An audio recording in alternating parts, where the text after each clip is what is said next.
Hello student, हम लोग कक्षा 10th के मैथ का पहला चैप्टर 1.1 पढ़ रहे थे। इसमें एक में 3 ठो क्वेश्चन है जिसको हमने पढ़ लिया था।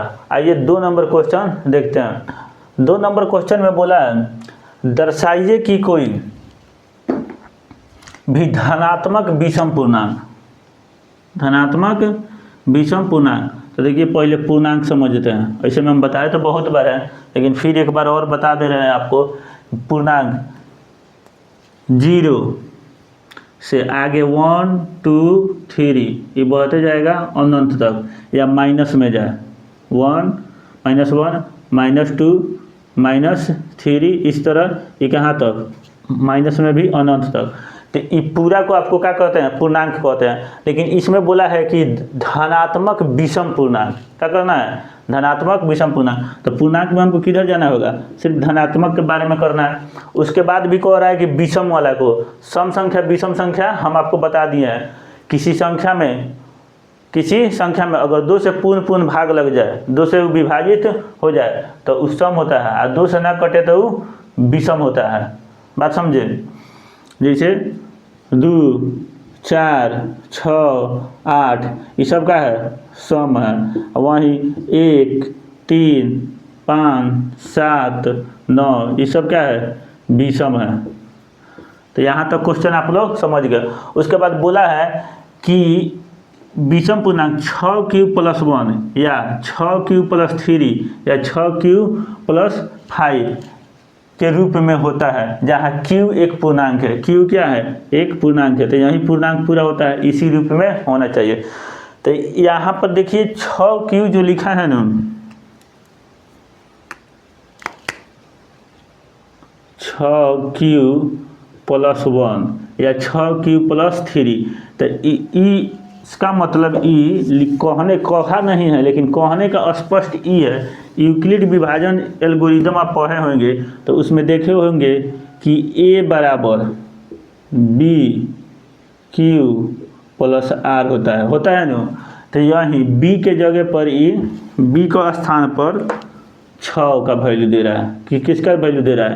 q r के जगह पर कह रहा है 1 हो सकता है। उसी तरह आगे जब बोल रहा है 6q + 3 तो r का हुआ चेंज हो गया, 3 हो गया। उसी तरह 6q + 5 बोला था, r का हुआ 5। तो इस रूप में ये कहना चाह रहा है। तो इसके लिए यहाँ पे हम मान लेंगे, माना एक धनात्मक विषम पूर्णांक a है। हल देखिए,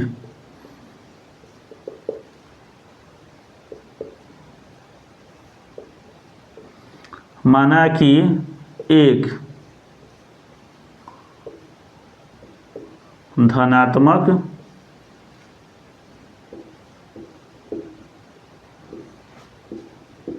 विषम पूर्णांक a हो गया। क्या मान ले रहे हैं? a। तो इस प्रकार a हो गया, लेकिन क्वेश्चन में 6 के भी रूप में दिया है। तो b के स्थान पर क्या हो जा रहा है? तथा b क्या है? भाजक है। क्या है? भाजक है। तो b का मान कितना हो जाएगा? 6। b का मान क्या हो गया? 6। तो अब यहाँ पर हम लगाएंगे यूक्लिड विभाजन एल्गोरिदम से। यहाँ पर लिखिए यूक्लिड विभाजन प्रमेय क्या लिखिए, चाहिए एल्गोरिदम लिखिए, प्रमेयिका हम लिख दिए, प्रमेयिका से। तो यूक्लिड विभाजन प्रमेयिका से इसमें जैसे ई जो होता है यहाँ पे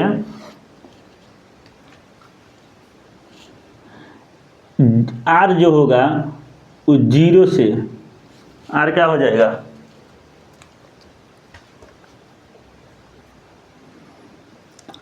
0 से बड़ा हो सकता है r, या 0 के बराबर हो सकता है। लेकिन r हमेशा छोटा होगा आपका b से। यूक्लिड विभाजन प्रमेयिका में यही नहीं बोला गया था, b से हमेशा क्या हो जाएगा? छोटा होता है। तो b के जगह पर बी के स्थान पर हमारा क्या है 6, तो ये भाजक जो 6 दे रहा था यहाँ पर हम 6 लिख दें, तो 6 लिखिए। आप भी क्या लिख दीजिएगा 6, क्या लिखिए 6 लिख लिए। तो चूँकि यूक्लिड विभाजन से ई हो गया, यूक्लिड विभाजन प्रेमिका से, तो चूँकि यूक्लिड विभाजन प्रेमिका से ई हो गया, इसलिए क्या हो गया, इसलिए आर का मान क्या हो जाएगा। अब संभावित यहाँ पर आर देखिए क्या हो सकता है, यही ना आर हमारा था, तो संभावित आर देखिए, तो यानी संभावना क्या बन रहा है, संभावित आर का मान क्या हो सकता है। कह रहा है कि आर 0 से बड़ा हो सकता है या 6 से छोटा हो सकता है। यहाँ जो बराबर का चिन्ह दिया गया है, यानी आर 0 के बराबर भी हो सकता है। तो संभावित आर मतलब क्या है, शेषफल है, क्या है, शेषफल है। इसको शेषफल भी साइड में लिख सकते हैं ना, तो आर भी तो समझ रहे हैं कि रिमाइंडर होता है। तो शेषफल बराबर तो 0 हो सकता है, 1 हो सकता है, 2, 3, 4, 5, 6 नहीं हो सकता है। क्या, तो 6 से छोटा रखना है आर, तो 6 नहीं हो सकता है। तो इतना हमारा क्या हो जाता है, संभावित बन रहा है।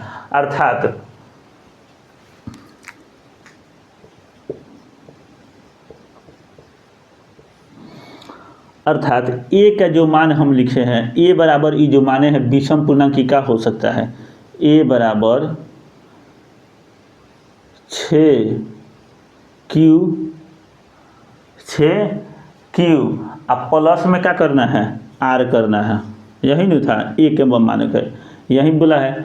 तो अब यहाँ पर रखिए आप आर का वैल्यू, तो आर का वैल्यू जैसे 0 रखेंगे तो एक हमारा क्या हो जाएगा 6Q आ जाएगा, या जब आर के मान 1 रखेंगे तो 6Q प्लस 1 हो सकता है, क्या हो सकता है 1 हो सकता है, या 6Q आर बराबर क्या हो सकता है 2, आर के मान जब यहाँ पर रखेंगे शेषफल तो 2 हो सकता है, ई 1 बन सकता है, या 6Q प्लस 3 हो सकता है, ये हो सकता है ना। इसके अलावा और क्या हो सकता है, यहाँ में देखिए 6Q प्लस 3 के बाद 4 या 6Q प्लस 5, इसके अलावा नहीं बन सकता है, इसके अलावा नहीं बनता है। कहते हैं यहाँ रिमाइंडर 6 से बड़ा नहीं हो सकता है, ये 6 क्या है भाजक है, तो शेषफल भाजक से बड़ा नहीं हो सकता है, भाजक से जैसे बड़ा होगा यही नहीं होता है जी, भाज्य बराबर भाजक गुने ये भागफल, और नीचे वाला क्या हो जाता है शेष। तो शेष जो हमेशा होगा ये शेषफल ये हमेशा भाजक से छोटा होना चाहिए। तो भाजक की जगह पे 6 है तो 6 से एनी टाइम छोटा होगा तो 5 तक जाएगा, जो यहाँ पर हमने बता दिया। तो ई हो गया। तो जहाँ Q बराबर क्या हो रहा है, ई Q बराबर यहाँ पर Q सब जगह क्या है भागफल है,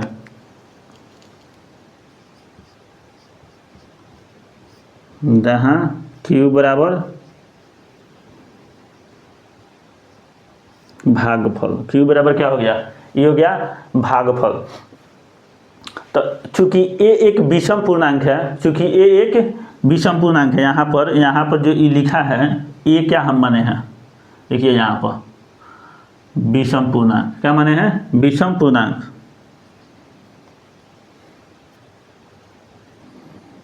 चूंकि ए एक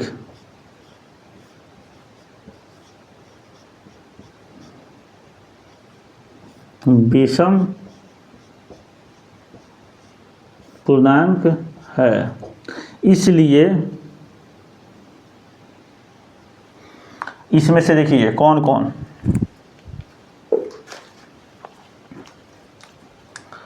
इसलिए इसमें से 6Q 6Q प्लस 2 और 6Q प्लस 4, इसलिए 6Q 6Q प्लस 2 तथा 6Q प्लस 4 ये आपका विषम नहीं हो सकता है, क्या नहीं हो सकता, ई नहीं हो सकता है। ये विषम, चूंकि ये विषम है इसलिए ये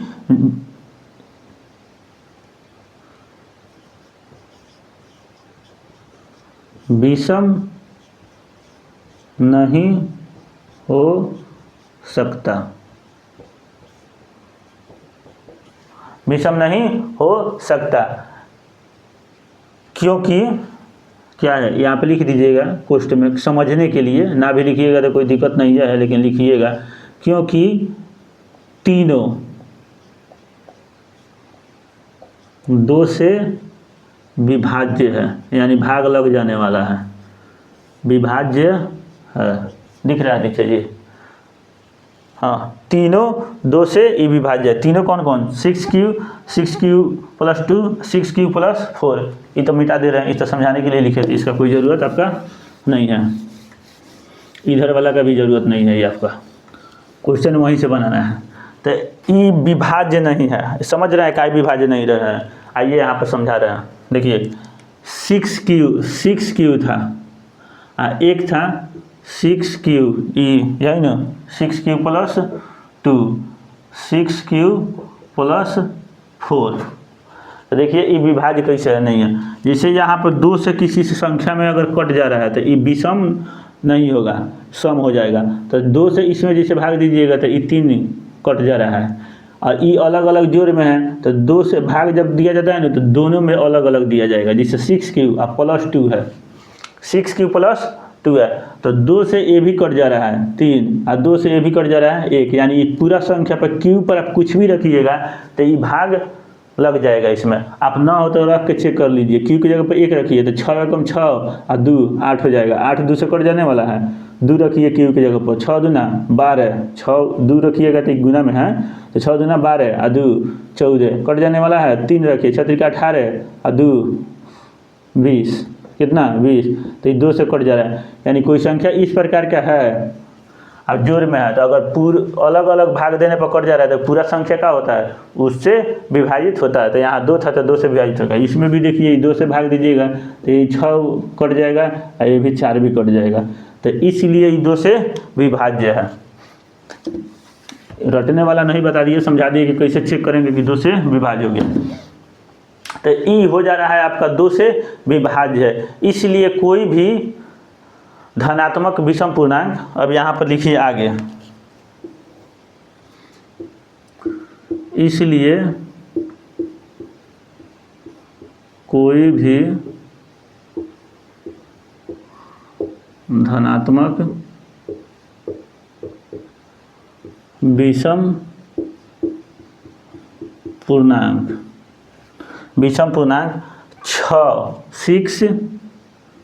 6Q प्लस 1, 6Q बचा गया है, 6Q प्लस 1 बचा है, 6Q प्लस 3 बचा है, या 6Q प्लस 5 बचा है, 6Q प्लस 5, 6Q प्लस 5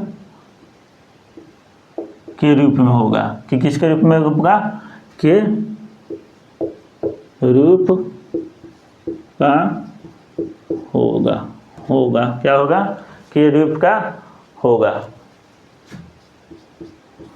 यही प्रूव करना था। तो देखिए जब भी लिख दर्शाए नहीं, मतलब आपको साबित करना है, ये होगा, ये क्वेश्चन में लिख देता है कि यही होगा, लेकिन आप बता के बताइए, आप अपने से मान के निकाल के बता के बताइए कि ये होगा कि नहीं, तो क्या हो गया, प्रूव्ड हो गया, साबित हो गया। तो यही हमारे क्या हो जाएगा, आंसर, यही क्या हो गया, आंसर। तो हमने पहला क्वेश्चन 1.1 का दूसरा क्वेश्चन बनाया। अब आइए तीसरा क्वेश्चन देखते हैं। क्वेश्चन नंबर 3 हमने यहाँ पे लिख लिया, आइए समझाते हैं इसको। पहले देखिए, कभी भी मैथ बनाइए तो क्वेश्चन पहले समझने का कोशिश कीजिए, जब क्वेश्चन समझ आ जाएगा तो मैथ ऑटोमेटिक ईजी हो जाता है। तो बोला है इसमें किसी परेड में 616 सदस्यों वाली एक सेना है। परेड जैसे आर्मी उर्मी का होता है ना, तो उसमें कितने सदस्य हैं, 616 के आर्मी के टुकड़ी का एक है।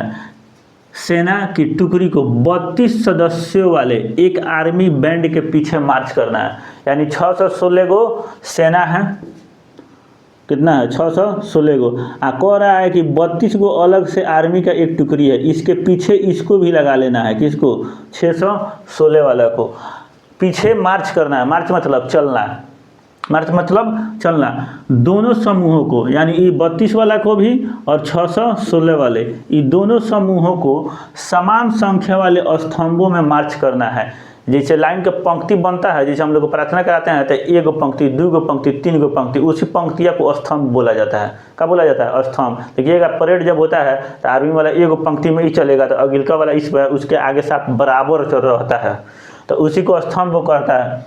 तो उन स्तंभों की अधिकतम संख्या क्या होगी जिसमें वे मार्च कर रहे हैं? देखिए ऐसा जब भी क्वेश्चन आ जाए ना तो अधिकतम जब पूछे तो आपका मतलब क्या है? अधिकतम पूछे,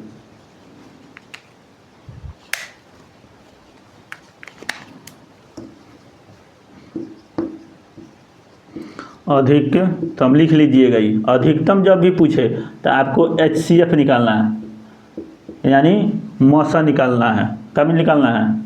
महत्तम समापर्तक, और महत्तम मतलब अधिक होबे करता है, मौसा निकालना है। और जब न्यूनतम पूछे,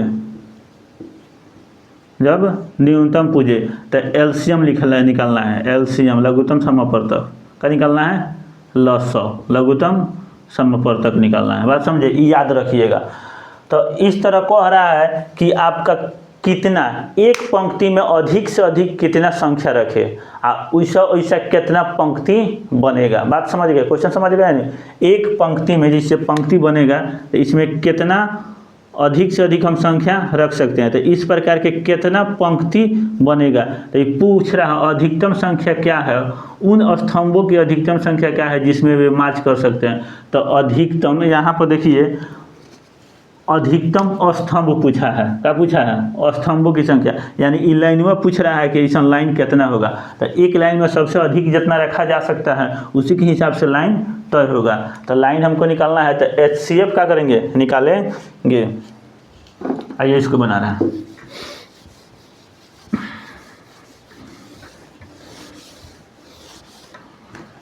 तो देखिए यहाँ पे 2 गो पद है, कितना है? 2। तो यूक्लिड हम लोग ऐसे में जब नहीं दिया है कोई से HCF निकालना है तो आप या तो भाग विधि से निकाल लीजिए या गुणनखंड विधि से निकाल लिए, अच्छा यूक्लिड विभाजन से निकाल लिए। लेकिन ये चैप्टर पूरा यूक्लिड विभाजन पर आधारित है, इसलिए हम यूक्लिड विभाजन से ही आपको निकाल के बता रहे हैं। तो ए हम मान ले रहे हैं यहाँ पे कितना? 616। बी क्या माने 32। अब यूक्लिड विभाजन से आपको यूक्लिड विभाजन प्रमेयिका लगाइए। प्रमेयिका यूक्लिड विभाजन प्रमेयिका से। तो यूक्लिड विभाजन प्रमेयिका क्या कहता है आपका? यूक्लिड विभाजन प्रमेयिका यही है, ए बराबर होगा BQ प्लस R। क्या हो जाएगा? A बराबर BQ प्लस R। तो A के जगह पर कितना लिखे स्थान पे? 616 बराबर B के जगह पर 32। Q हमको नहीं पता है, Q नहीं पता है, तो Q भाग दे के निकालेंगे। अभी लिख दे रहे हैं हमें Q प्लस R। अब बची से 32, ई क्या है? भाजक होता है। 32 क्या होता है? भाजक। तो 32 से भाग दीजिए 616 में, तो 32 दूना 2 मरतबे नहीं लगेगा, 1 मरतबे लग जाएगा। तो 32 9 2 11, ये हो गया 29। 9 2 11 4 2 6, ऊपर से उतर गया 6। अभी देखिए तो कितना मरतबे कर रहा है? 6 तिरका 9 तिरका 27, 9 मरतबे। 9 दूना 18 में 1, 9 तिरका 27 1 28, ये हो गया 8। यानी भागफल आ गया 19, भागफल आ गया 19। तो अगला स्टेप में 616 बराबर 32 गुने 19, प्लस में क्या बच गया? R कितना बचा? 8 बचा। कितना बचा? 8 बच गया। अब यूक्लिड विभाजन में ई 32 आ जाएगा, यहाँ ई भाजक के रूप में काम करेगा। 32 बराबर 8 से अब भाग देंगे, क्या देंगे? 8 से भाग देंगे। तो 8 से ई 32 में भाग देना है, तो कितना मरतबे कट जाएगा? तो देखने में ही लग जा रहा है कि 4 मरतबे। 8 चौका 32। अब शेषफल क्या हो जाएगा, कुछ नहीं बचेगा। अगर किसी को नहीं करना है तो आप आराम से 8 से 32 में भाग दीजिए। तो 8 चौका 32, ये हो गया 0। शेषफल क्या हो गया 0। तो यूक्लिड विभाजन यहीं जो कहता है, जब शेषफल 0 आ जाए, जब शेषफल 0 आ जाए तो जो भाजक होता है, क्या होता है, जो भाजक होता है वहीं HCF हो जाता है। तो यहाँ HCF क्या हो जाएगा 8।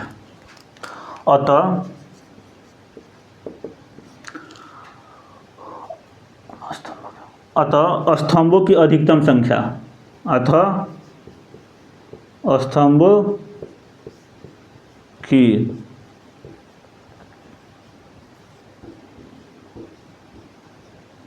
अधिकतम संख्या बराबर कितना हो जाएगा 8 है। यही हमारा क्या हो गया आंसर हो गया, क्या हो गया, यही हमारा आंसर हो गया 8। तो ये मिटा दीजिए सब, एक सब क्या कीजिए मिटाइए। इसका स्क्रीनशॉट लीजिए। तो हमने 2 क्वेश्चन इसमें देखा, आगे 2 क्वेश्चन और बच रहा है जो नेक्स्ट वीडियो में देखेंगे।